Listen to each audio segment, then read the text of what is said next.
This podcast is brought to you by Empor.top, the stories of top companies.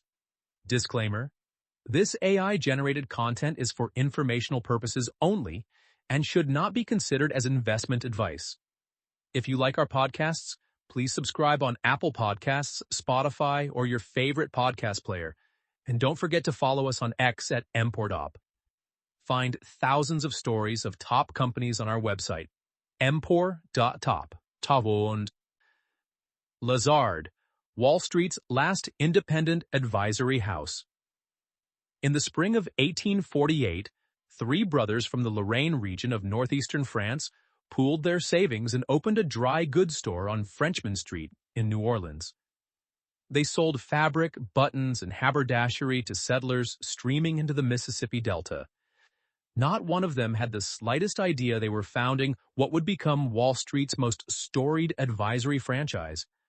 Nearly 178 years later, the firm those brothers built advises sovereign nations on debt restructurings, councils, Fortune 500 boards through hostile takeovers, and manages $250 billion in assets, all without ever owning a balance sheet, making a proprietary trade, or extending a single loan. This is the story of Lazard. The paradox at the heart of this company is almost absurd in its simplicity. In an industry defined by leverage by the sheer gravitational force of capital deployed, Lazard sells nothing but advice. No balance sheet, no trading floor, no lending desk. Just senior bankers in dark suits whispering into the ears of CEOs and heads of state. And yet this asset-light model has produced a firm worth nearly $6 billion, survived 2 world wars, navigated the death of 3 defining leaders, and endured the complete transformation of the financial industry around it. How? That is the question worth answering. The Lazard story begins not with banking, but with bolts of cloth.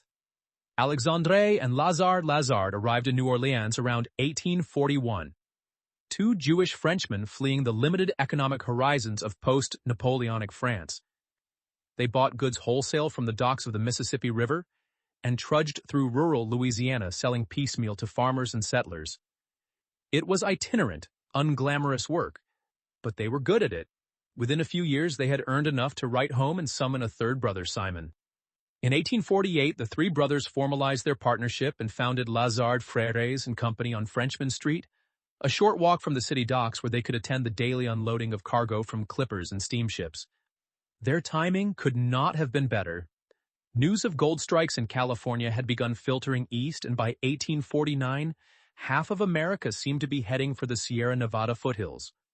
Simon, along with 2 younger brothers who had since emigrated, Eli and Maurice, decamped for San Francisco to open a new store serving the booming gold rush economy. Here is the detail that separates the Lazard brothers from thousands of other merchants who chased the gold rush. They never mined for gold. They were merchants to miners, selling supplies, fabric, and provisions to men who had gold dust in their pockets but no way to spend it. The gold rush economy was chronically short of liquidity. Miners had flakes and nuggets but needed hard currency and credit to buy food, clothing, and equipment. Lazard stepped into that gap, offering foreign currency exchange and letters of credit as early as 1849. Think of it as the 1849 equivalent of a fintech company. The Lazard brothers saw a market with a massive supply-demand mismatch and built a business in the gap. This was the firm's founding insight, the DNA that would persist for nearly 2 centuries. Lazard as intermediary, never as principal. They did not dig for gold, they moved it. Alexandre Lazard, the eldest brother, grasped something even more profound. Gold was pouring out of California, but it needed to reach the financial capitals of Europe to be converted into capital. The 3 brothers created what was essentially a transatlantic arbitrage operation. Buy gold cheaply in San Francisco, ship it across the ocean, and sell it at a premium in Paris, where European banks and governments were hungry for the metal. Alexandre returned to Paris in 1854 to open an office that could receive San Francisco gold and channel it into European markets. A London office followed around 1870, positioned at 60 Old Broad Street in the City of London's financial district. By 1876, the brothers had liquidated their last bolt of fabric and become a chartered bank, They had built what amounted to a transatlantic financial highway, San Francisco to New York to Paris to London, with Lazard toll booths at every node. Alexandre himself moved to New York in 1880 to open the Manhattan office, arriving with almost no local relationships. He was 60 years old, leaving San Francisco after 3 decades, to start again in the most competitive financial city on earth. But he leveraged the family's retail contacts to build a banking business, discounting bills and financing the growth of small but quality clients. Working in coordination with the Paris and London offices, and assisted by George Blumenthal, who would later become senior partner, Alexandre shaped Lazard Frères New York into a major speculator in railroad and utilities securities, and mastered the precious metals markets, orchestrating sensational gold shipments to France that made headlines in the financial press. Within a few years, Lazard Frères New York had become one of the nation's leading exporters of gold and a major player in currency exchange, earning the firm entry to the inner circles of New York's banking syndicates. By 1884, a dry goods store on Frenchmen Street had transformed into a transatlantic banking house. The founding DNA was set. Lazard would always be the intermediary, the firm that moved value between parties rather than accumulating it for itself. That instinct, born in the gold rush, would define the next century and a half. The transition from merchant house to financial house did not happen overnight. It unfolded over decades, shaped by the peculiar organizational structure the Lazard brothers had created. Each of the 3 offices, Paris, London, and New York, was managed by family members and operated with significant autonomy. Steamships took weeks to cross the Atlantic, and the lack of rapid communication cemented each office's independence. The Paris partners did not know what the New York partners were doing on any given day, and vice versa. This semi-autonomous 3 houses structure would persist for over a century, creating both a competitive advantage, the ability to operate nimbly in 3 financial capitals simultaneously, and a persistent governance headache that would eventually require Bruce Wasserstein's iron hand to resolve. To fund the expansion of their banking operations, the Lazard partners created an innovative vehicle, the London, Paris, and American Bank Limited, known as LOPA. Capital was raised primarily in San Francisco, but the bank operated with a London charter to take advantage of lower costs of capital in Britain and Britain's commercial ties to Asia. It was a preview of the kind of cross-border financial engineering that would later define Lazard's advisory business. In New York, George Blumenthal became senior partner in 1904, a formidable financier who would later serve as president of the Metropolitan Museum of Art. Blumenthal shaped Lazard New York as a major speculator in railroad and utilities stocks and bonds. Frank Altschul, whose father had been an early employee of the San Francisco office since 1877, became the leading partner of the New York house in 1916 and held that role until 1943. In Paris, the David Weil family, who had married into the Lazard dynasty, became the dominant force. David Weil turned Lazard Paris into the most powerful of the 3 houses, establishing a family grip on the firm's governance that would endure for generations. The David Weil influence would shape Lazard for nearly a century, through 2 world wars, a public offering, and a succession of legendary leaders. The world wars tested Lazard's resilience in ways that few institutions have experienced. During World War I, the Paris office operated short-staffed as partners joined the French military, but continued assisting the French government with war financing. The London office did the same for Britain. Lazard's transatlantic position, straddling the Allied powers, was both a risk and an advantage. The firm could facilitate financial flows between the Allied capitals in ways that domestic banks could not. After the armistice, the partners strengthened local ownership of Lazard Brothers London by selling a minority stake to Wheatman Pearson, Lord Cowdray, a wealthy industrialist and prominent client. The London office was formalized as a separate company, Lazard Brothers and Company, in 1908, further entrenching the independence of the 3 houses. World War II was existential. Pierre David Weil, the grandson of David Weil, and André Meyer, a minority partner at Lazard Paris, fled the German occupation of France to the United States. The circumstances of their departure were harrowing. Meyer, a Jewish Frenchman who had built his career in the Paris financial world, watched as the Vichy regime collaborated with Nazi Germany to systematically strip Jewish citizens of their livelihoods and freedoms. By February 1941, the Nazis had seized the David Weil family's bank and shuttered its properties. The Vichy regime stripped Meyer of his French citizenship and froze or seized his assets. Everything he had built in France was gone. Pierre David Weil took charge of the New York office and installed Meyer alongside him. The two men, thrown together by catastrophe, ran the American operations through the war years. After the liberation of France by Allied forces in 1944, Pierre returned to Paris to rebuild the European business from the rubble. The decision he made before departing would transform the entire trajectory of the firm. He left André Meyer in charge of American operations. It was, in retrospect, one of the most consequential personnel decisions in the history of Wall Street. André Meyer was born on September 3, 1898, in Paris. He never attended university. A self-taught financier of prodigious intellect and volcanic temperament, Meyer had risen through the Paris financial world by sheer force of personality, joining Lazard Paris as a partner in his 20s. When he fled Nazi-occupied France in 1940, he was 42 years old and arrived in New York with limited personal capital and a profound sense of displacement that never fully left him.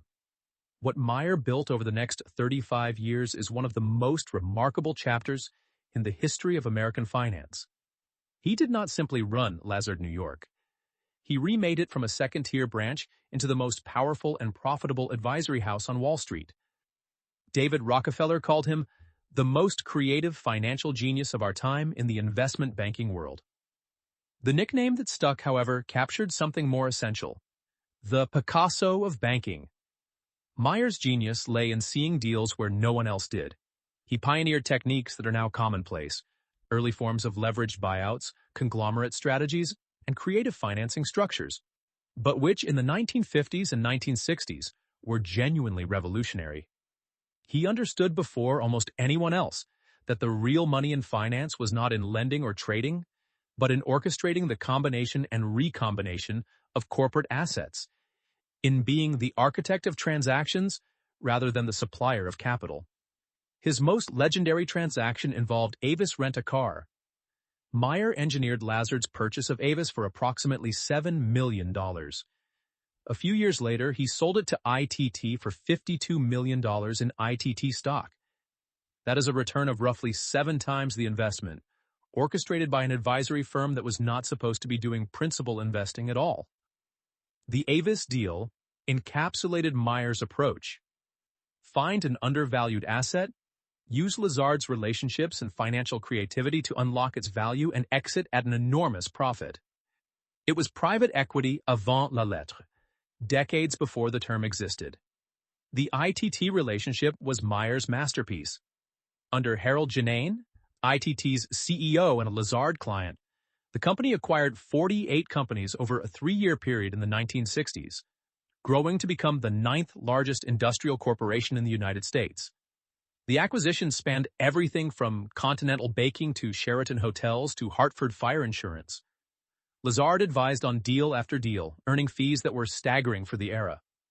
The McDonnell-Douglas merger in 1966 alone generated a $1 million advisory fee, a figure that made headlines when most banks were lucky to earn a fraction of that on any single transaction.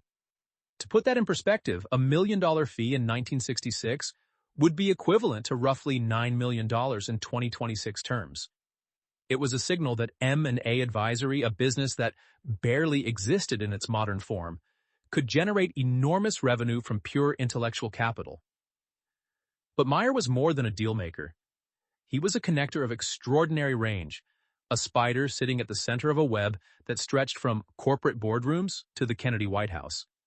He served as a director of RCA and Allied Chemical in the United States, and Fiat and Montecatini Edison in Europe, straddling the Atlantic in a way that no other banker of his era could match. He built or revitalized corporate giants including Holiday Inns, Warner Lambert, and Engelhard Minerals and Chemicals. He was a trusted financial advisor and close personal friend to Jacqueline Kennedy Onassis, managing her financial affairs from the assassination of President Kennedy until his own death. His client list read like a power directory: Robert Kennedy, David Rockefeller, Lyndon Johnson, Katharine Graham of the Washington Post. What made Meyer's network different from the Rolodex-driven relationships that every banker cultivated was the depth of the trust he inspired. These were not transactional relationships. Jackie Kennedy relied on him not merely for investment advice, but for counsel on the most personal financial decisions of her life. David Rockefeller, who could have had any banker in the world, chose Meyer. The trust economy that Meyer built was Lazard's true competitive advantage, far more durable than any balance sheet, and it was entirely personal. It lived in Meyer's head, in his relationships, and in the culture of discretion and secrecy he cultivated with almost obsessive intensity. The culture Meyer created at Lazard was deliberately opaque and intensely elitist. Carrie Reich's biography, Financier, described Meyer's financial wizardry as tempered only by the volatile tantrums, ruthlessness, and insatiable greed that went hand in hand with his genius. He was secretive about his personal affairs, left behind almost no letters or papers, and had no confidants. Despite his success, Meyer was never psychologically secure after fleeing Europe. He operated through tight syndicates, personal relationships, and an insular approach inherited from European merchant banking traditions. Partners at Lazard did not collaborate openly. They competed with each other for Meyer's favor, for the best deals, and for the largest share of the profits. The atmosphere was electric but brutal, a hothouse of ambition and paranoia. Lazard under Meyer was famously lean, a small number of partners generating enormous profits per capita, disdaining the bureaucratic structures of the bulge bracket banks that were growing larger around them. Meyer's most consequential act of talent identification was recruiting Felix Rohatyn.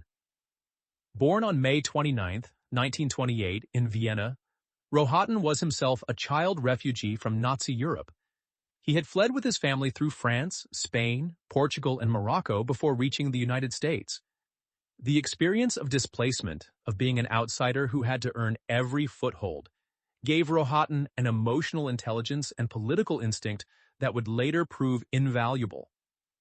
He joined Lazard in 1948 at age 20 as a clerk, and built his entire career under Meyer's direct tutelage. Meyer preferred to operate behind the scenes, leaving the spotlight to younger partners like Rohatyn. Industry insiders understood that Meyer was the true power at Lazard, but it was Rohatyn who became the public face of the firm's deal-making prowess. Rohatyn was ITT's primary banker and held a seat on ITT's board of directors. He engineered the Avis purchase and many others during the Janine conglomerate era. André Meyer died on September 9, 1979, at age 81 in Lausanne, Switzerland. His personal fortune exceeded $200 million, an enormous sum for a man who had arrived in America as a wartime refugee with limited capital. He was interred in the Jewish section of the cemetery of Montparnasse in Paris, returning in death to the city he had been forced to flee 4 decades earlier. The firm he had rebuilt was, by that point, arguably the most prestigious advisory house on Wall Street. But what happened next, what Rohatyn would do with the reputation Meyer had built, would cement Lazard's place in American history in a way that even Meyer could not have anticipated. So, by 1975, New York City was dying. Years of overspending, generous pension commitments, a shrinking tax base as middle-class residents fled to the suburbs, and the brutal 1973 to 1974. Recession had pushed the city to the brink of insolvency. The city could no longer sell its bonds. Investors had lost confidence. Municipal workers faced layoffs. Essential services were being cut. Crime was surging. The fiscal death spiral seemed irreversible. And on October 29, 1975, President Gerald Ford refused to provide a federal bailout, a decision immortalized by the New York Daily News in one of the most famous newspaper headlines in American history. Ford to city, drop dead. Into this maelstrom stepped Felix Rohatyn. Governor Hugh Carey turned to the Lazard partner who had established his reputation as Wall Street's preeminent deal-maker and asked him to do something that no financial advisor had ever attempted: save a city. Think about what that meant for a moment. Rohatyn was not a politician. He was not an elected official. He had no formal authority, no regulatory power, and no legal mandate. He was a private sector banker being asked to broker a peace among constituencies that had been at war for years. The unions hated the banks. The banks blamed the politicians. The politicians blamed Albany, and Albany blamed Washington. Rohatyn's only tool was his reputation, and the reputation of the firm that employed him. The solution Rohatyn engineered was the Municipal Assistance Corporation, known universally as MAC. Established on June 10, 1975, MAC was an independent corporation authorized to sell bonds to meet the city's borrowing needs. The concept was elegant in its simplicity. Create a new credit entity, separate from the city government, that could borrow in capital markets where the city itself could not. MAC would issue its own bonds, backed by a dedicated stream of city sales tax revenue, and use the proceeds to refinance the city's crushing short-term debt into longer-term obligations. Rohatyn served as MAC's chairman and insisted on reforms that were painful to every constituency. City employees faced a wage freeze. Thousands of municipal workers were laid off. The subway fare went up. The City University of New York, which had offered free tuition since 1847, began charging students for the first time. The unions screamed. The banks demanded more. The politicians blamed everyone except themselves. What made Rohatyn's achievement remarkable was not just the financial engineering, but the political brokering.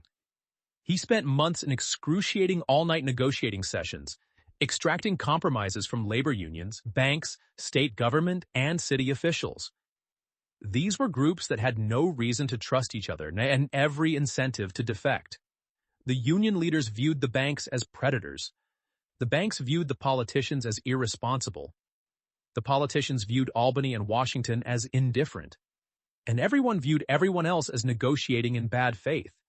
Rohatyn sat in the middle of this chaos, cajoling, threatening, and persuading. It took months and one cliffhanger after another. This was classic Lazard, the trusted intermediary sitting between warring parties with no balance sheet exposure and therefore no conflict of interest. No one could accuse Rohatyn of having a hidden agenda because Lazard had no loans to the city, no bonds to protect, and no trading positions to defend. His only interest was in solving the problem. New York City averted the bankruptcy that had seemed inevitable. Under Rohatyn's chairmanship, MAC successfully sold $10 billion in bonds, restoring the city's access to capital markets. Rohatyn remained MAC chairman for 20 years, overseeing the city's financial recovery through the 1980s and into the mid-1990s. He became a local and national hero, the man who saved New York. He later served as U.S. ambassador to France from 1997 to 2000 under President Clinton, a fitting appointment given Lazard's deep Franco-American roots. He was awarded the commander of the French Legion of Honor. Rohatyn died on December 14, 2019, at age 91. Lazard commemorated his legacy with the Felix G. Rohatyn Rooms at its New York headquarters. The NYC bailout did something for Lazard that no amount of advertising could have achieved. It cemented the firm's reputation as the place you called when the problem was truly impossible, when the stakes were existential, and when you needed someone who could sit in a room with every hostile party and walk out with a deal. That reputation proved to be worth far more than any balance sheet. Meanwhile, the 1980s brought the leveraged buyout boom, and Lazard rode the wave. The firm advised on some of the era's largest transactions, working both sides of the takeover wars that defined the decade. Goldman Sachs and Morgan Stanley were building massive M&A machines with hundreds of bankers, armies of analysts, and dedicated capital. Lazard competed with a fraction of the headcount, relying on the sheer quality of its senior partners and the gravitational pull of its brand. It was artisanal banking in an increasingly industrial age, and the question of whether that model could survive was already being whispered in boardrooms and trading floors across Manhattan. By the late 1990s, the investment banking industry was consolidating at a furious pace. Citigroup merged with Travelers. Deutsche Bank acquired Bankers Trust. UBS swallowed SBC Warburg. Everywhere you looked, balance sheets were getting bigger, product offerings broader, and the competitive pressure on independent firms more intense. Lazard, still organized as a loose confederation of three semi-autonomous partnerships, faced a genuine existential question. Could a pure advisory firm survive in a world of financial supermarkets? The answer, or at least the man brought in to provide one, was Bruce Wasserstein. Born on Christmas Day, 1947, Wasserstein was one of the most famous M&A bankers of his generation.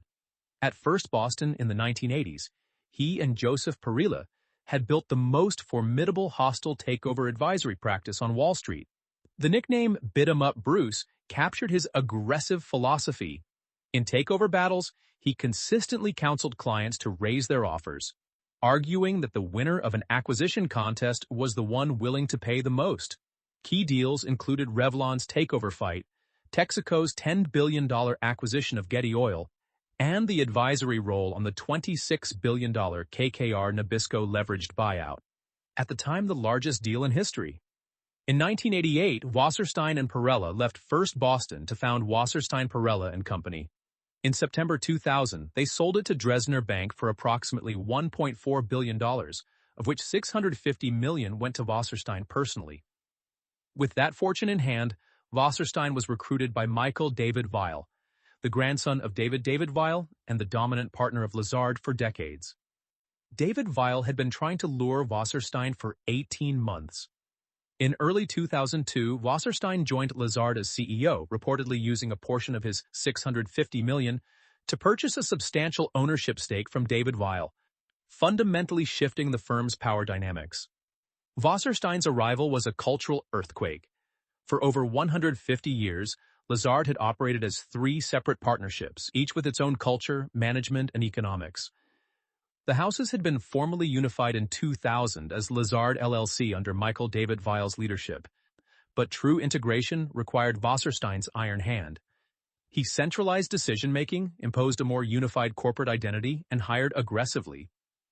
Approximately 50 high-profile bankers were brought on board with guaranteed bonuses, totaling an estimated $50 million. He clashed openly with legacy partners who resented the loss of the firm's genteel, secretive culture.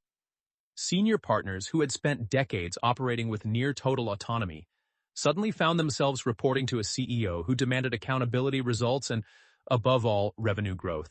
Several prominent partners departed in frustration. The internal dynamics during this period were intense. Wasserstein and David Weil, who had recruited him, quickly found themselves in a power struggle. David Weil represented the old-world partnership ethos: discretion, family control, consensus. Wasserstein represented the new Wall Street: aggressive, deal-driven, and impatient with tradition. The tension between them played out in boardrooms and hallways, and it was Wasserstein who prevailed. William Cohan's book, The Last Tycoons, documented the drama in exhaustive detail, portraying a firm riven by generational and cultural conflict, even as it was being dragged into the modern era. The crowning achievement of Wasserstein's tenure was the 2005 IPO. Lazard Ltd was incorporated in Bermuda on October 25, 2004, as the holding company for the firm's operations. The Bermuda structure was chosen for tax efficiency, with Lazard electing to be treated as a partnership for U.S. federal income tax purposes, meaning shareholders received K-1 tax forms rather than simpler 1099-S. On May 5, 2005, Lazard completed its initial public offering on the New York Stock Exchange, pricing shares at $25 and selling approximately 34 million shares. The equity offering raised roughly $850 million, with concurrent offerings of $287.5 million in equity security units and $550 million in senior unsecured notes placed privately. The IPO was controversial within the partnership. Many partners resented the loss of privacy and the dilution of the exclusive partnership culture. For decades, Lazard had been a place where compensation was secret, governance was opaque, and the partners answered to no one but each other. Going public meant quarterly earnings calls, mandatory disclosure of executive compensation, Sarbanes-Oxley compliance, and the relentless scrutiny of public market analysts. For a firm that had cultivated mystique as a competitive weapon, transparency felt like surrender. But the IPO was necessary. The firm needed permanent capital to compete in a consolidating industry, and the fractious three-house partnership needed a single corporate governance structure to function in the modern world. Wasserstein also committed to reducing the compensation ratio from 74% of revenue in 2004 to 57.5%, a promise that signaled to public market investors that Lazard could be run as a disciplined corporation, not merely a collection of highly paid individuals dividing the spoils. The broader Wall Street community remained skeptical. Can you really value an advice business? Was the question on everyone's lips. Advisory firms had no hard assets, no recurring revenue in the traditional sense, and their most valuable assets could resign at any time. The IPO priced at the low end of expectations, but it got done. That was what mattered. The financial crisis of 2008 to 2009 was, paradoxically, Lazard's vindication. While bulge bracket banks were drowning in toxic assets, facing existential balance sheet crises, and watching their stock prices crater, Lazard had no toxic assets, no balance sheet risk, no proprietary trading losses. It was pure advisory, and in a crisis, companies and governments needed advice more than ever. Lehman Brothers collapsed. Bear Stearns was sold in a fire sale. AIG required the largest government bailout in American history. The firms that had built their empires on leverage, on the very balance sheet-intensive businesses that Lazard had always eschewed, were fighting for survival. Lazard, meanwhile, found itself advising on some of the most consequential transactions of the era: restructurings, distressed sales, and government interventions. The advisory model that skeptics had dismissed as too small, too niche, and too antiquated looked, in the harsh light of the crisis, like the smartest business model on Wall Street. Lazard also spun off its broker-dealer business, Lazard Capital Markets, in connection with the IPO, further clarifying the firm's identity as a pure advisory and asset management platform. The message to investors was unmistakable. Lazard was not trying to be a mini Goldman. It was betting its future on the proposition that advice delivered by the best people in the world was a business worth owning. Then, on October 11, 2009, Bruce Wasserstein suffered sudden cardiac arrhythmia while riding in a chauffeur-driven car en route to lunch with his daughter Pamela. He was rushed to the hospital and placed on life support. 3 days later, on October 14, 2009, he died at age 61. His net worth at death was estimated at $2.3 billion, making him the 190th wealthiest American according to Forbes. The Wasserstein family's stake in Lazard, which had originated from an investment of roughly $30 million, was worth approximately $600 million. But the man who had taken Lazard public, unified its three houses, and bet his reputation on transforming a 19th-century partnership into a modern corporation was gone. Kenneth M. Jacobs was appointed chairman and CEO of Lazard on November 17, 2009, just 1 month after Wasserstein's death. Jacobs was the continuity candidate, a longtime insider who had been with the firm since the 1980s, serving as deputy chairman and head of the North American advisory business. His mandate was clear: stabilize the firm after the shock of losing its CEO, restore morale among partners who had been buffeted by years of cultural upheaval, and navigate the aftermath of the worst financial crisis since the Great Depression. Jacobs was, in many ways, the antithesis of Wasserstein. Where Wasserstein had been flamboyant, aggressive, and transformative, Jacobs was measured, institutional, and focused on steady execution. He was the builder, not the visionary, the operator who took the platform Wasserstein had created and made it work. Over his nearly 14-year tenure, he expanded Lazard's advisory business into power and energy, technology, and healthcare, adding sector expertise that deepened the firm's relevance to a broader set of corporate clients. He built the restructuring practice into a top-tier franchise, recognizing that a firm without a balance sheet could thrive in precisely the environments where balance sheet-dependent banks struggled. When the economy weakened and companies defaulted, Lazard was there to advise, free from the conflicts that plagued lender advisors. He pushed into sovereign advisory, advising governments around the world on debt restructurings, privatizations, and economic policy, leveraging Lazard's unique combination of financial expertise and geopolitical sophistication. The sovereign franchise was a competitive moat that no other boutique possessed in comparable depth. When countries like Greece, Argentina, or Ecuador needed to restructure billions of dollars of sovereign debt, the list of credible advisors was vanishingly short, and Lazard was on it. On the asset management side, Jacobs maintained what had grown into a roughly $200 to $250 billion platform in Lazard Asset Management. This was always the more complicated part of the story. LAM managed money primarily in active equity and fixed income strategies with a pronounced international and emerging markets tilt. As the relentless shift from active to passive investing compressed fees across the industry, LAM faced persistent outflow challenges. The business generated stable, recurring management fee revenue, which provided ballast against the cyclicality of advisory fees, but it also required constant defense against the gravitational pull of index funds and ETFs. Whether asset management was a core strategic asset or a distraction from the purity of the advisory model was a debate that would persist throughout Jacobs' tenure and into the Orzag era. Jacobs also refined the advisory model in important ways.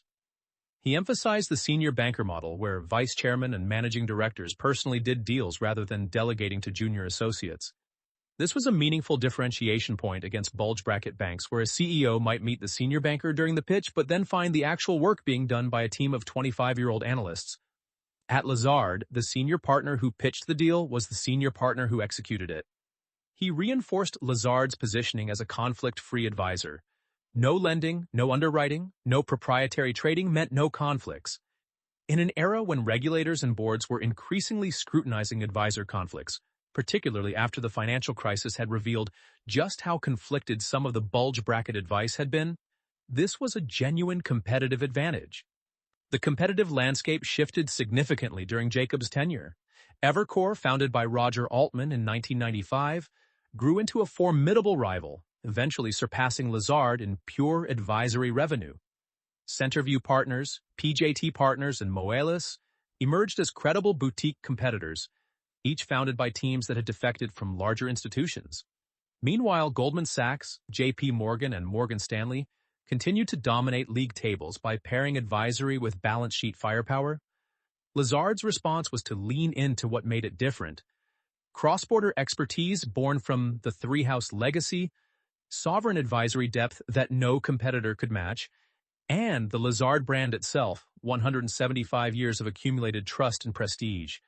The strategy was essentially to compete on quality and reputation, rather than on scale or bundled offerings. Whether that strategy was sufficient to maintain market share over the long term was an open question that Jacobs' successor would need to answer. The financial performance under Jacobs reflected both the strengths and limitations of the advisory model. In good M&A years, revenue surged and margins expanded. In downturns, revenue dropped sharply, but the lack of balance sheet exposure meant there were no catastrophic losses. The cyclicality was the price of asset-light purity. Jacobs managed this tension by building counter-cyclical businesses, particularly restructuring, that generated fees when the M&A market dried up. The restructuring franchise became one of the strongest on Wall Street, advising distressed companies, sovereign debtors, and creditor committees through some of the most complex workouts of the post-crisis era. Jacobs also recognized that the world of private equity had fundamentally changed the M&A landscape. PE firms were no longer niche operators doing occasional leveraged buyouts. They had become the dominant acquirers in many sectors, deploying trillions of dollars of capital and generating massive advisory fee pools. Lazard positioned itself as the preferred conflict-free advisor to PE firms on sell-side M&A, portfolio company advisory, and capital structure optimization. This private capital advisory business grew steadily under Jacobs and would later become one of Orzag's key growth levers. Jacobs served as CEO from November 2009 through September 2023, when he transitioned to executive chairman. Effective December 31, 2024, he became senior chairman, relinquishing his board seat. His tenure was not flashy, but it was effective. He kept Lazard independent, relevant, and profitable through one of the most turbulent periods in financial industry history. The firm he handed to his successor was fundamentally stronger than the one Wasserstein had left behind, more global, more diversified by practice area, and better positioned for the multidisciplinary advisory world that was emerging. On May 26, 2023, Lazard announced that Peter R. Orzag would succeed Ken Jacobs as CEO, effective October 1, 2023. The choice surprised Wall Street. Orszag was not a career banker. He was an economist with a PhD from the London School of Economics, a Marshall Scholar who had spent his early career in the corridors of academic economics and government policy. He had served as a special assistant to the President for Economic Policy under Clinton, as Director of the Congressional Budget Office under Bush, and as Director of the Office of Management and Budget under President Obama, where he served as a key architect of the Affordable Care Act. His path to Lazard's corner office ran through Citigroup, where he had served as Vice Chairman of Corporate and Investment Banking, and then Lazard itself, which he had joined in May 2016 as Vice Chairman of Investment Banking. His resume was unlike that of any other Wall Street CEO. It read more like a cabinet secretary's biography than a deal sheet. The question everyone asked was obvious. Why would Wall Street's most prestigious advisory firm hand the keys to an economist rather than a deal jockey? The answer revealed something important about where Lazard believed the advisory business was heading. Orszag had risen rapidly through Lazard's ranks after joining in May 2016 as Vice Chairman of Investment Banking. He was named Global Co-Head of Healthcare in 2018, then Head of North American M&A, then CEO of the financial advisory business in April 2019. His trajectory was unusual but not accidental. At each step, he demonstrated that deep policy expertise could be translated into advisory mandates. Orszag's thesis was that advisory work was becoming fundamentally more complex and multidisciplinary. The days when M&A advice meant running a DCF model and calling 5 potential buyers were over. Modern advisory required understanding geopolitics, regulatory complexity, antitrust resurgence, energy transition, healthcare policy, and sovereign risk. It required, in short, exactly the kind of cross-disciplinary thinking that Orszag embodied. His background, bridging government, academia, and finance, was not a liability. It was the product differentiation. One of Orszag's first major strategic moves was creating Lazard Geopolitical Advisory in 2022, hiring former UK National Security Advisor Stephen Lovegrove in September 2023, and building a dedicated team to help clients navigate the intersection of geopolitics and capital markets. In an era of US-China decoupling, Russia sanctions, Middle East instability, and the reshoring of supply chains, this was not a boutique add-on. It was a recognition that every major deal now had a geopolitical dimension. Orszag articulated an ambitious long-term plan called Lazard 2030. The targets were bold: double revenue by 2030 from the approximately $2.4 billion baseline in 2023, deliver 10 to 15% annual shareholder returns, and add 10 to 15 net managing directors per year. The execution so far has been impressive. In 2025, the firm hired 21 new MDs, more than double the 11 hired in 2024, putting it well ahead of the plan. Revenue per managing director reached $8.9 million in 2025, surpassing the $8.5 million target that had been set for that year. Orszag noted in early 2026 that the firm was ahead of schedule on its 2030 targets. Geographic expansion accelerated, with new offices in the Middle East and Denmark and reinforced presence in North America and Europe. The Middle East push was particularly noteworthy, as sovereign wealth funds in the Gulf states deployed hundreds of billions of dollars into global assets. Having local presence in Riyadh and Abu Dhabi was becoming essential for any serious advisory firm. Orszag also flagged AI as a massive focus for Lazard moving forward, signaling investment in technology platforms and data analytics that could enhance the productivity of the firm's advisory teams. The financial results under Orszag have been striking. 2023 was a trough year, reflecting the global M&A drought and transition costs, with financial advisory revenue dropping 18% to $1.36 billion. The GAAP net income for 2023 was actually negative, at minus $75 million. A reminder of just how punishing the cyclical downturns can be for an advisory-dependent firm. But 2024 delivered a powerful recovery. Adjusted advisory revenue surged 28% to $1.73 billion. The M&A market thawed, and Lazard captured what Orszag described as market share gains. And 2025 was a record. adjusted financial advisory revenue reached $1.825 billion, the highest in the firm's history. Asset management also inflected positively, with AUM reaching $254 billion, up 12% year-over-year, driven by record gross inflows and market appreciation. Full-year adjusted net revenue hit $3.03 billion. Adjusted net income was $266 million, or $2.44 per diluted share. Perhaps the most consequential structural change under Orzag's watch was the January 2024 conversion from Lazard LAZ, a Bermuda-exempted company treated as a partnership, to Lazard Inc., a Delaware C- corporation. This deserves explanation because it mattered enormously for investors. The original Bermuda structure, created for the 2005 IPO, had Lazard issue K-1 tax forms to its shareholders, rather than the standard 1099 forms that most public companies issue. K-1s are more complex to process, require additional accounting work at tax time, and, critically, many large institutional investors, including pension funds, endowments, and certain mutual funds, are prohibited by their charters from holding securities that issue K-1s. This meant that a large universe of potential investors simply could not own Lazard stock. The domestication to a Delaware C- corporation eliminated the K-1 issue, broadened the eligible investor base, and enhanced trading liquidity. Each share converted 1-for-1.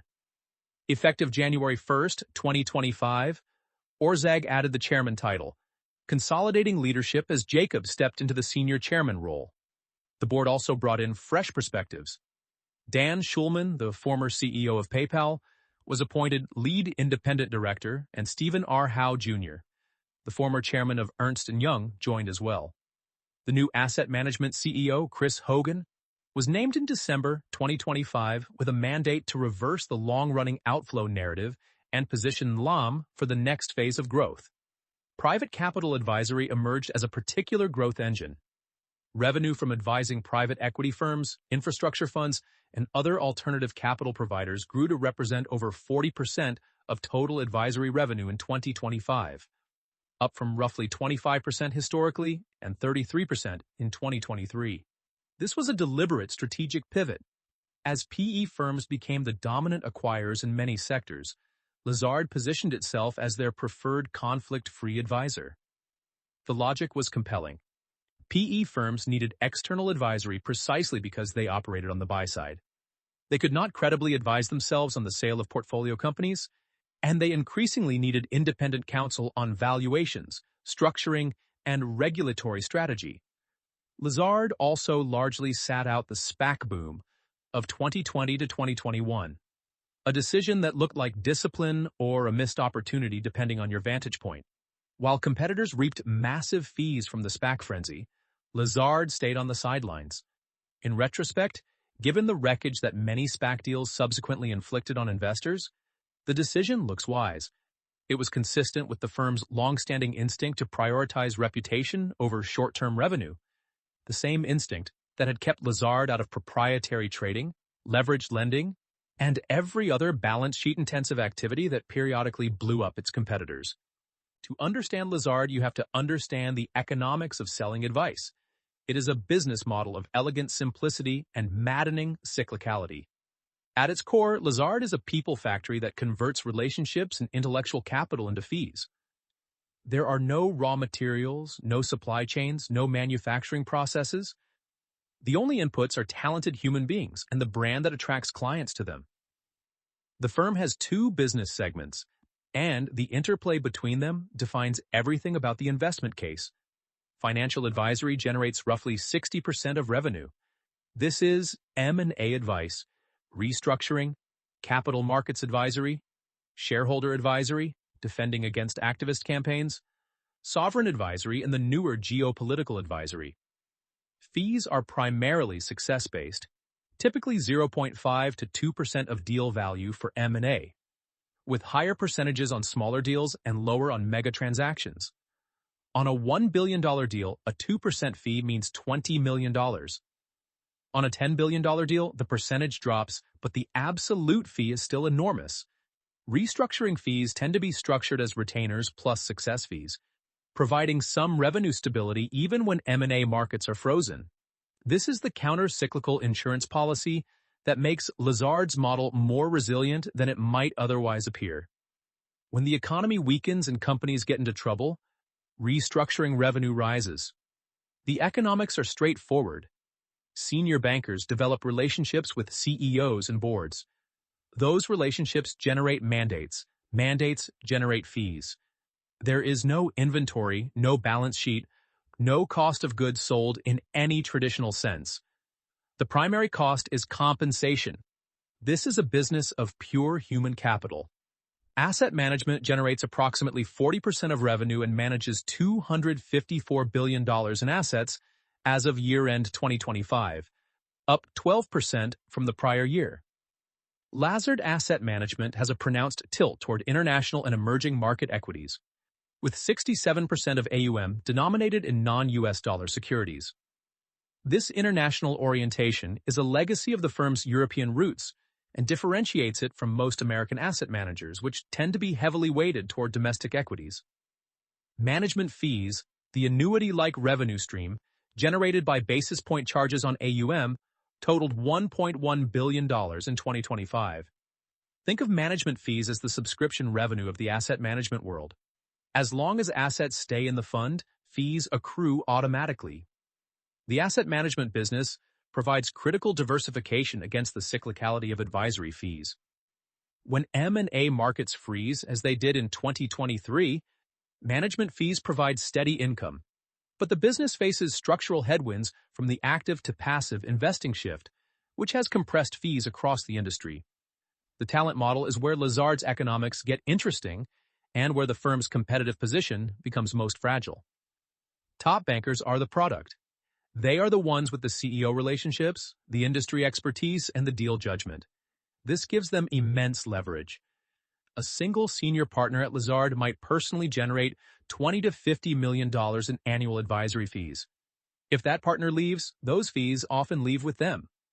The firm's adjusted compensation ratio runs around 60% of revenue, meaning roughly 60 cents of every dollar Lazard earns goes to pay its people. The firm employed approximately 3,309 people at the end of 2025, and average compensation per employee reached $630,000. But that average masks enormous variation.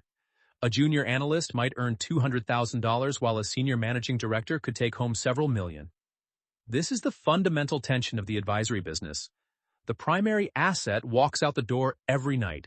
Retention is not a human resources concern at Lazard. It is an existential one. The firm's ability to recruit and retain top talent while managing compensation costs is the single most important operational challenge it faces. And it is a challenge that never ends.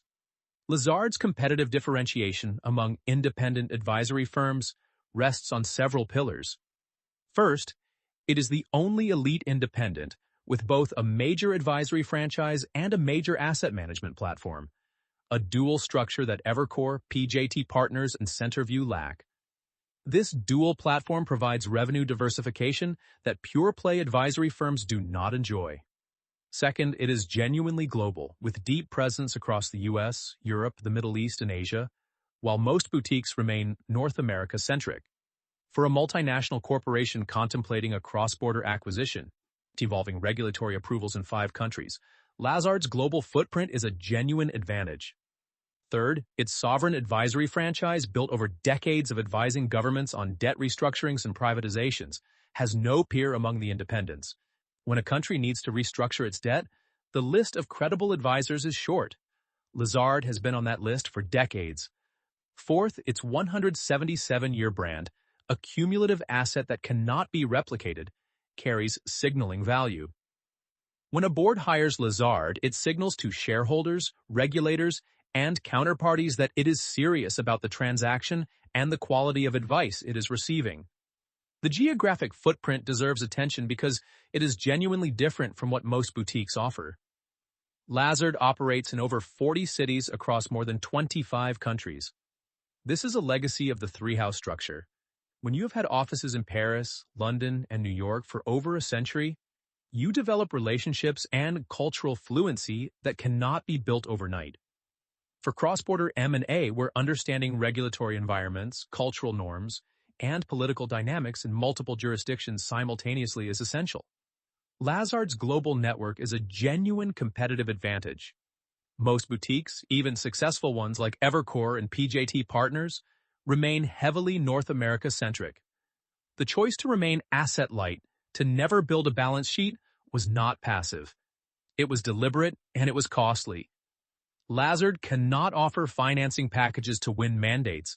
It cannot provide the one-stop shop that Goldman Sachs or JP Morgan can. In competitive pitches for large M&A mandates, the bulge brackets can and do offer below-market financing to sweeten advisory engagements, a subsidy that no independent can match. Lazard's counter-argument is straightforward. Advisory firms providing acquisition financing and engaging in significant proprietary trading can develop conflicts with advisory clients. In an era of heightened regulatory scrutiny and corporate governance sensitivity, this is not merely a marketing slogan. It is a genuine competitive advantage.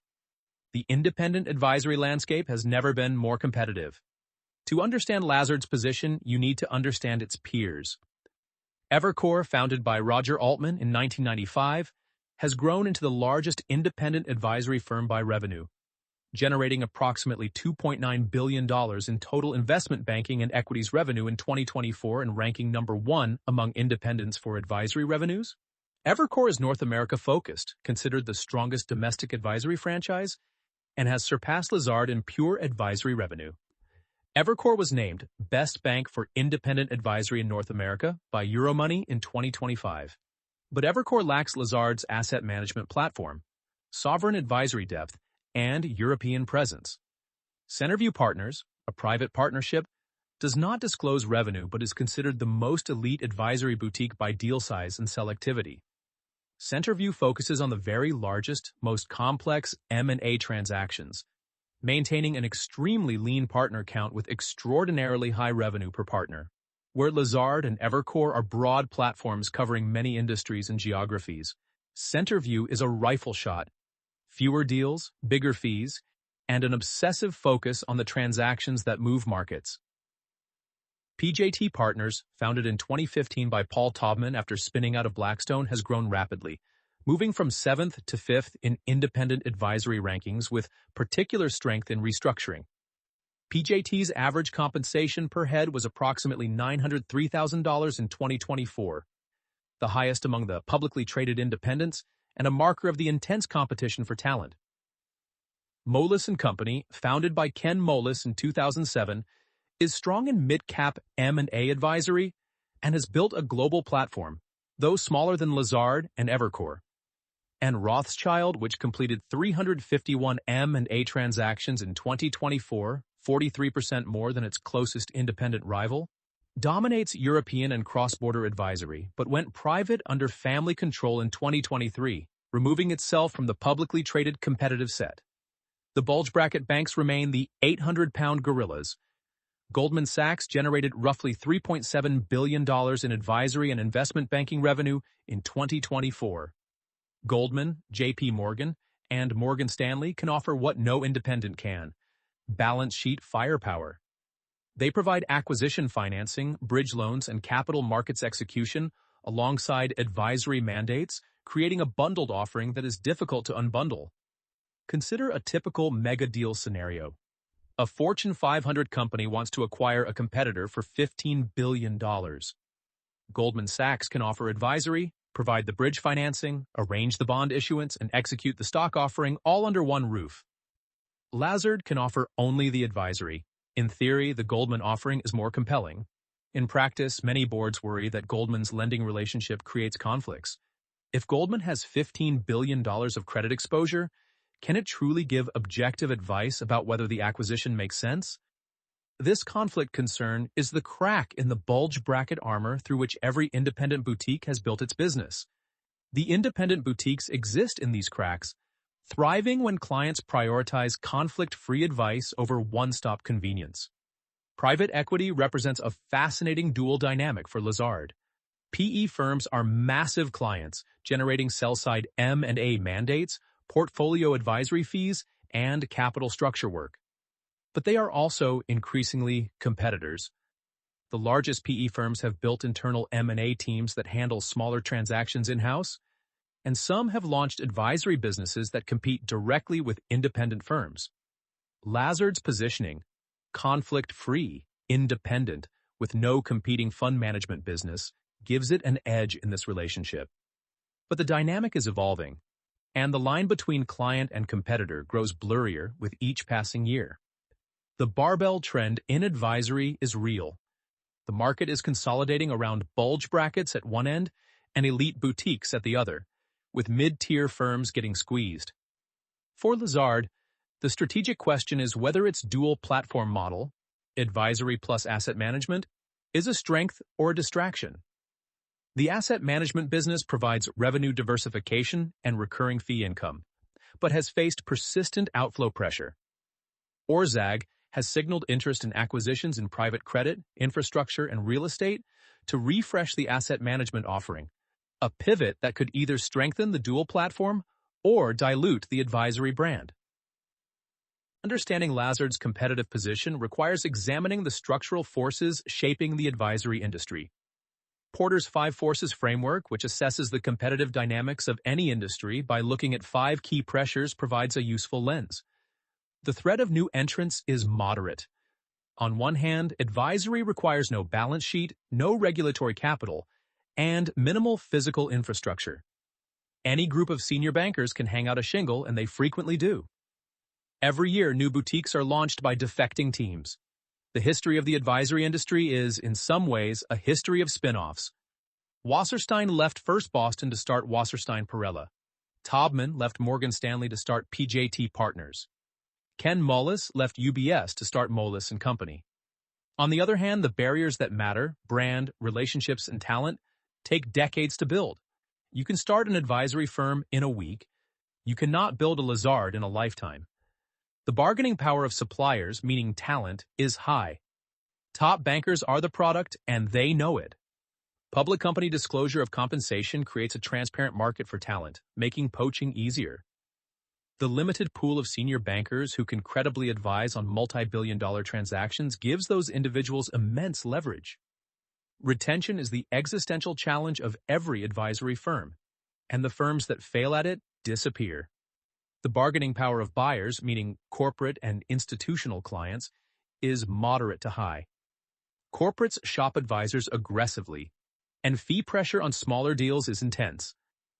A company doing a $500 million acquisition might interview 5 advisory firms and negotiate fees down to 30 or 40 basis points. PE firms, which do deals repeatedly and can offer a stream of future mandates, are particularly aggressive negotiators. But for mission-critical mega deals, transformative mergers, hostile defense, or sovereign debt restructurings, clients are willing to pay premium fees for the best advice. When the deal determines the fate of the company, fee sensitivity drops dramatically. Relationship stickiness matters. Boards that have worked with a Lazard senior partner through one crisis tend to call the same person for the next one. The threat of substitutes is moderate to low. Internal M&A teams at corporations have grown more sophisticated, reducing reliance on external advisors for smaller transactions. Management consultancies like McKinsey and BCG have encroached on strategic advisory, offering strategic due diligence and merger integration planning that overlaps with traditional investment banking advice. Law firms are doing more deal work, with M&A practices at top firms like Wachtell, Lipton, Rosen & Katz, providing strategic counsel that sometimes rivals what advisory firms offer. But for high-stakes decisions, where the outcome determines the fate of the company, external validation from a credible advisor remains essential. No board of directors wants to tell shareholders that it handled a $10 billion merger without hiring an independent financial advisor. The liability exposure alone, the risk of being sued by shareholders who allege the board did not fulfill its fiduciary duty, virtually guarantees continued demand for external advisory. Competitive rivalry is high. The advisory market is fragmented with many credible competitors. League tables, those obsessively tracked rankings of advisory firms by deal count and dollar volume, are a zero-sum game. Every mandate Lazard wins is one that Evercore, Goldman, or Centerview did not. Poaching wars are constant. A single senior banker with strong client relationships can shift millions of dollars in annual fee revenue by changing firms. Differentiation is genuinely difficult because everyone is selling the same thing: advice. The firms that win do so on the basis of relationships, brand, sector expertise, and the quality of their senior bankers, all of which are hard to sustain and easy to lose. The net takeaway from the 5 forces analysis is sobering. The advisory industry is structurally competitive, and Lazard's position, while strong, requires constant reinvestment in talent and brand to maintain. Hamilton Helmer's 7 Powers framework asks a more fundamental question than Porter. Not just, is the industry attractive, but does the company have a durable competitive advantage? The framework identifies 7 potential sources of strategic power, and Lazard's position against each reveals a nuanced picture. The firm possesses some genuine powers but faces significant vulnerabilities. Scale economies are weak. Advisory does not benefit from traditional scale the way that software or manufacturing businesses do. Adding more bankers does not reduce the cost of providing advice on any individual deal. Each deal requires the same amount of senior attention, the same due diligence, the same all-night negotiating sessions regardless of whether the firm has 50 managing directors or 500. There is some overhead leverage in technology, back-office functions, and research platforms. But talent costs, which are the dominant cost, scale linearly with headcount. This means Lazard cannot build the kind of cost advantages that manufacturing or technology companies enjoy. Network economies are moderate. Relationship networks matter enormously in advisory. A banker who has advised the CEO of a major corporation will often receive the next mandate from that CEO, and introductions across the network generate deal flow. When a Lazard partner in Paris identifies an acquisition opportunity for a client that involves targets in New York, London, and Dubai, the firm's multi-office network can mobilize faster and more credibly than a boutique with a single office. Lazard's geographic network, the legacy of the 3-house structure, provides genuine cross-border network effects that most boutiques cannot replicate. But these networks are personal, not institutional. They live in individual bankers' heads and Rolodexes, not in Lazard's systems. When a senior banker retires or defects, the network goes with them. Counterpositioning is moderate but fading. Historically, Lazard's absence of a balance sheet was a genuine counterposition against bulge bracket banks. Goldman Sachs could not copy the pure advisory model without abandoning its lending, trading, and principal investing businesses, which generated far more revenue than advisory. This gave Lazard a structural advantage in winning mandates from clients who valued conflict-free advice. But the market has evolved. Boutiques have proliferated, and the counterposition is no longer unique to Lazard. Evercore, Centerview, PJT Partners, and Moelis all make the same conflict-free argument. What was once a distinctive stance has become an industry category. In Helmer's framework, counterpositioning is most powerful when the incumbent cannot respond without destroying its own business. That was true when Lazard was the only major conflict-free advisor. It is less true now that an entire ecosystem of boutiques has adopted the same positioning. Switching costs are low to moderate. There is some relationship stickiness. Boards that trust a Lazard senior partner will often return for the next deal. The best advisory relationships function almost like a retained law firm. The client calls the same banker year after year, building a deep understanding of the company's strategy, culture, and decision-making processes. Retainer-based relationships in restructuring and activist defense create recurring revenue that provides some predictability. But fundamentally, it is easy to hire a different advisor for the next transaction. There is no lock-in, no proprietary technology, no integration cost that prevents a client from walking across the street to Evercore or picking up the phone to call Centerview. Each deal is a new competitive pitch, and the mandate goes to whoever makes the most compelling case. Branding is strong, and this is Lazard's primary power. The name Lazard carries 177 years of accumulated prestige, discretion, and deal heritage. It signals seriousness. When a board hires Lazard, it tells the world that the situation is consequential and the advice will be world-class. This brand creates a virtuous cycle. The prestige attracts top talent. Top talent generates great deals. Great deals burnish the reputation. The burnished reputation attracts more top talent. And so on. It is a flywheel that has been spinning since Andre Meyer first picked up the telephone in his Rockefeller Center office in the 1940s. The only competitors with comparable brand equity and advisory are Goldman Sachs and Rothschild, both of which are also centuries-old institutions with deep heritage and global reach. Cornered resource is moderate. Top banking talent is the critical resource, but it is not exclusive. Talent is mobile, and individual bankers can and do move between firms. The industry operates on a free agent model that looks more like professional sports than traditional corporate employment. Some proprietary relationships and institutional knowledge provide advantages, but information asymmetries are declining as data becomes more widely available. Bloomberg terminals, public filings, and AI-powered analytics have democratized much of the information that used to be exclusive to the top advisory firms. Process power is moderate. Lazard has accumulated decades of deal experience and pattern recognition. A partner who has advised on 50 restructurings has seen almost every conceivable scenario and can pattern match more quickly than a less experienced competitor. The junior to senior apprenticeship model transmits institutional knowledge across generations, as younger bankers learn by watching their seniors negotiate, structure, and close deals. But this knowledge lives in people's heads, not in codified processes. It is not as defensible as a manufacturing process or a software algorithm. You cannot patent the ability to read a boardroom. The overall assessment is clear. Lazard's primary power is its brand, a reputational asset that compounds over decades but is ultimately fragile. It takes a century to build a Lazard, but it could take only a few years of poor deal execution or talent departures to undermine it.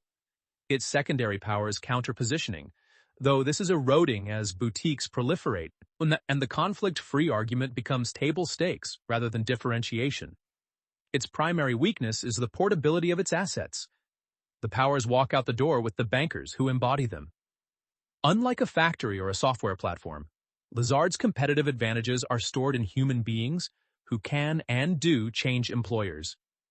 This fundamental fragility is the central risk of investing in any advisory firm, and it is a risk that can never be fully mitigated. The bear case for Lazard begins with cyclicality. Advisory revenue can drop 30 to 40% in a downturn, as it did in 2023, and the firm's cost structure, dominated by highly compensated senior bankers, is difficult to cut. You cannot lay off the senior partners who generate the deals. This creates operating deleverage in bad years that is painful for shareholders. The asset management business faces structural headwinds from the passive investing revolution, and while 2025 showed improvement, with record gross inflows and AUM rising to $254 billion, the long-term trend toward fee compression and outflows from active strategies is unlikely to reverse. Lazard Asset Management's pronounced tilt toward international and emerging market equities means it is also exposed to currency movements and geopolitical risk in ways that a domestic index fund is not. Talent risk is ever present. The public company structure, with its mandatory compensation disclosure, makes it easier for competitors to identify and recruit Lazard's best bankers. Average compensation per employee reached $630,000 in 2025, which sounds generous until you compare it to the $830,000 per head at Evercore or the $903,000 at PJT Partners. Boutique proliferation means that every year brings new competitors, often founded by teams that defected from existing firms. And the philosophical question lingers. Can you build a durable moat around a business where the primary asset is human judgment? The answer is, at best, uncertain. The technology question deserves special attention. Will AI commoditize advisory work? The bear argument is that large language models and data analytics platforms could eventually replicate much of what junior and mid-level bankers do. Building financial models, conducting comparable company analyses, drafting pitch books, and screening potential targets. If that happens, the pyramid model of advisory, in which a few senior bankers are supported by large teams of junior analysts, could collapse, putting pressure on fees across the industry. The counter-argument is that high-stakes M&A advisory is fundamentally about human judgment, relationship trust, and the ability to read a room during a contentious board meeting. No AI can tell a CEO whether to accept a hostile bid. That judgment call and the reputation that backs it is what clients pay for. Both sides of the technology argument have merit, and the resolution will likely play out over the next decade. The bull case is equally compelling. Advisory sits at the center of an oligopoly. The top 10 global advisors dominate deal flow, and breaking into that elite circle requires decades of brand building that no startup can shortcut. Restructuring revenue is counter-cyclical, providing natural hedging against M&A downturns. When interest rates rose sharply in 2022 and 2023, many over-leveraged companies found themselves unable to service their debt. This generated a wave of restructuring mandates that partially offset the decline in M&A advisory revenue. Lazard's restructuring franchise, which ranks among the strongest on Wall Street alongside PJT Partners and Houlihan Lokey, was well-positioned to capture this demand. Geopolitical complexity is increasing, not decreasing. U.S.-China decoupling, energy transition, supply chain reshoring, antitrust resurgence, and sovereign debt stress all drive demand for the kind of sophisticated, multidisciplinary advice that Lazard under Orzag is explicitly positioning to provide. In a simpler world, M&A advice was primarily a financial exercise. In the current world, every major transaction has regulatory, geopolitical, and policy dimensions that require expertise beyond traditional investment banking. The asset-light model means no balance sheet risk, high return on invested capital, and the ability to return substantial capital to shareholders. Lazard returned $393 million to shareholders in 2025 through dividends and buybacks, a capital return that most asset-heavy businesses could only dream of. Because the firm needs almost no capital to operate, nearly all of its free cash flow after compensation can be distributed to shareholders. This makes Lazard one of the few financial services firms that functions more like a professional services partnership than a bank, even as it trades on a public exchange. The brand, at 177 years old, has survived 2 world wars, the deaths of 3 transformative leaders, the complete restructuring of the financial industry, and the great financial crisis. If it has not been destroyed by now, the odds are good that it endures. And secular drivers of M&A activity, technological disruption, industry consolidation, energy transition, and demographic shifts suggest that the total addressable market for advisory will grow over the coming decades. The Lazard 2030 plan targets doubling revenue, and the firm is ahead of schedule on key metrics. The 2 KPIs that matter most for tracking Lazard's performance going forward are straightforward to understand and easy to monitor. The first is financial advisory revenue per managing director, which measures the productivity and quality of the firm's senior talent. This metric currently stands at $8.9 million and has been trending upward under Orzag's leadership. If it continues to rise, it means Lazard is winning higher quality mandates with better bankers. If it stagnates or declines, it means either the firm is hiring lower productivity MDs or losing market share on the deals that matter most. The second is the adjusted compensation ratio, which measures how much of the revenue pie goes to employees versus shareholders. It currently runs around 60%. This is the metric that tells you whether Lazard is being run as a business for shareholders or as an employment scheme for bankers. If the ratio rises above 65%, shareholders are subsidizing banker compensation.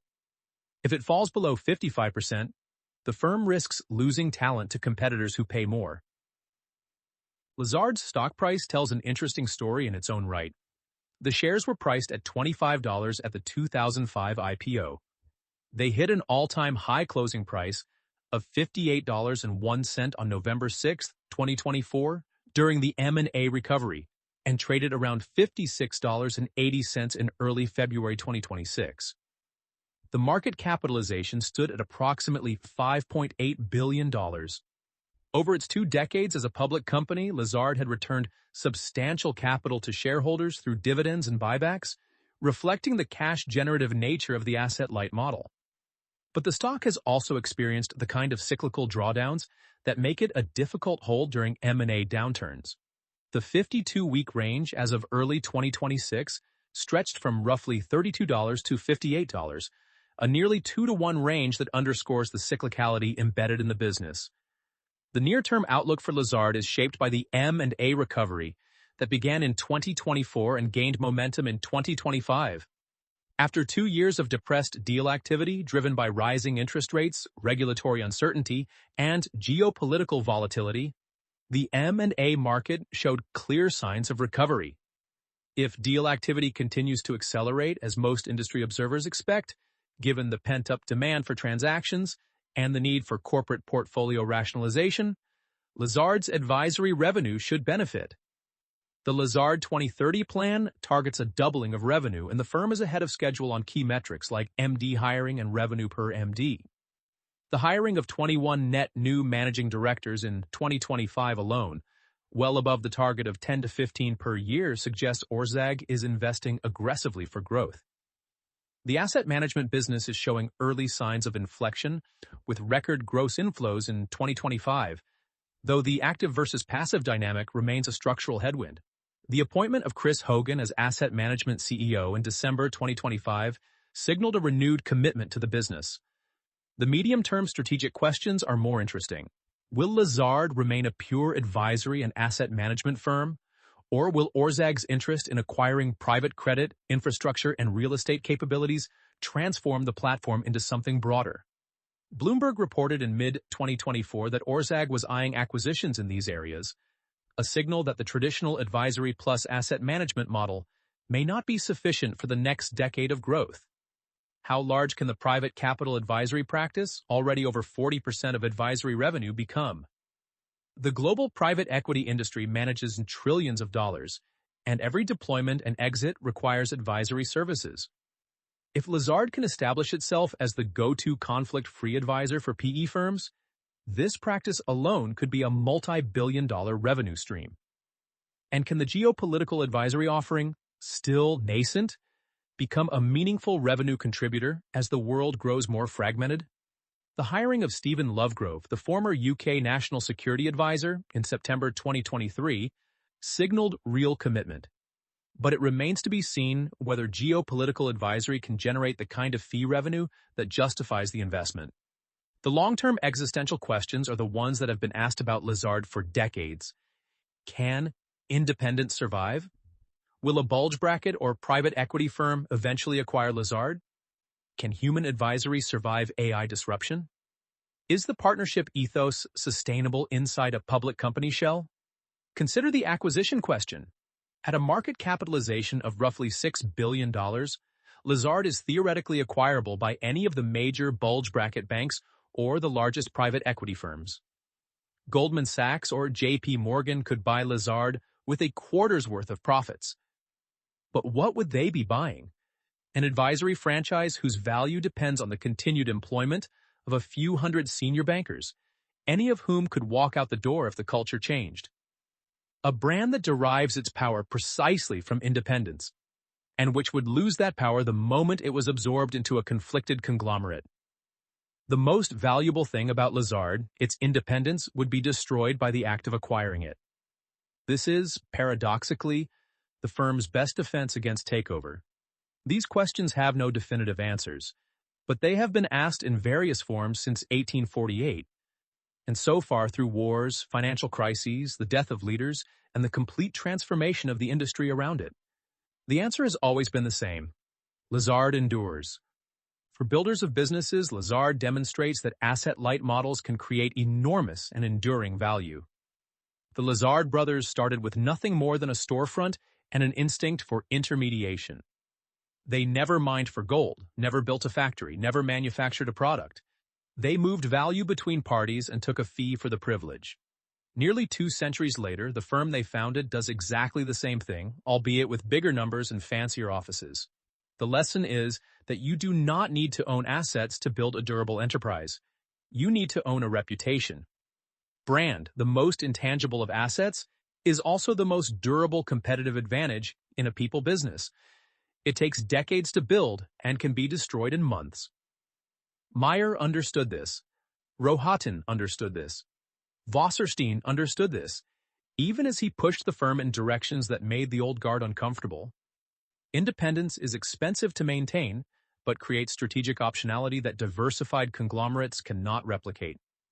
And culture, for better or worse, eats strategy, especially in businesses where the product is the judgment of the people who walk through the door each morning. For investors, Lazard illustrates the challenges and rewards of underwriting human capital-intensive businesses. Cyclicality requires different valuation frameworks than those applied to software or consumer staples. You cannot value Lazard the way you value Microsoft. There are no recurring subscription fees, no network effects that compound automatically, no installed base that generates revenue while the company sleeps. Every dollar of Lazard's revenue requires a human being to pick up the phone, cultivate a relationship, win a mandate, and execute a deal.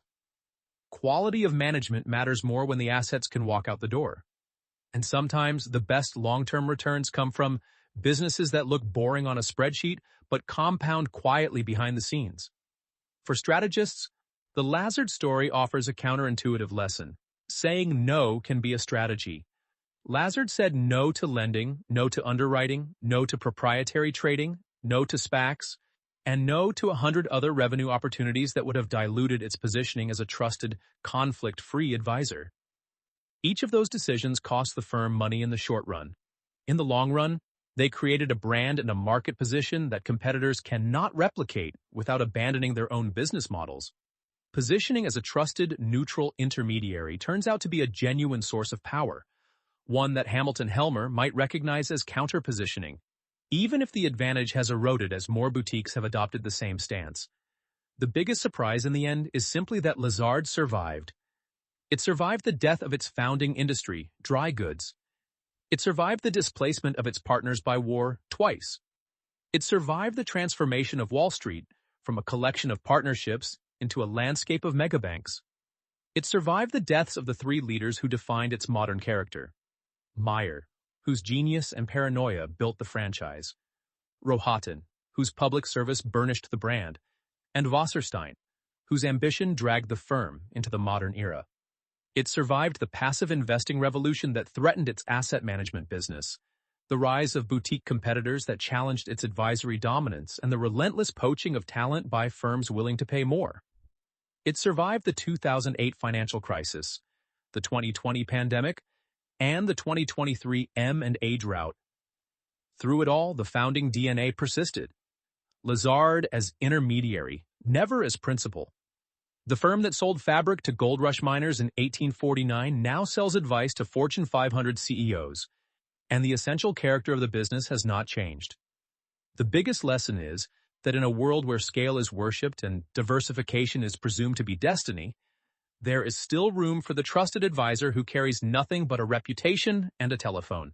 This podcast is brought to you by Empor.top, the stories of top companies.